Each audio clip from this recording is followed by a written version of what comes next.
நடிகை பேண்ட் கிழிஞ்ச பேண்ட் போட்டு அதை ஸ்டைலாக போட்டுக்கிறான். தலையை கோதி விட்டுக்கிட்டா தலையை கழிச்சு விட்டுக்கிறான். அதுபோல் வாழ்க்கையை பின்பற்றினால் தமிழ் பண்பாடு கலாச்சாரம் என்ன ஆகும்?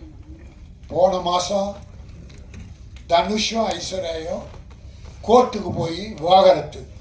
இப்போ புதுசாக பார்த்தா ஜிவி பிரகாஷ் அந்த சைந்தவி அதுதான் லவ் பண்ணி மேரேஜ். லவ் பண்ணும்போது மனதை முழுமையாக புரிந்துக்கிட்டு தான் லவ் பண்ணுறீங்க.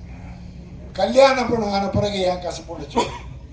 இருக்கிறத விட்டு கொடுத்து வாழ்ந்தவன் கெட்டு போவதில்லை. இப்போ சாஃப்ட்வேர் கம்பெனியில் நிறைய 15 நாளில் லவ், 1 மாதம் வாழ்க்கை, 3வது மாதம் டைவர்ஸு நிறைய நடக்குது. கோர்ட்டு ஃபுல்லாக இருக்கு.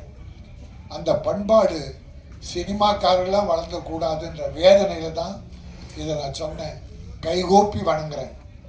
கணவன் மனைவியாக தொடர்ந்து வாழுங்கள்.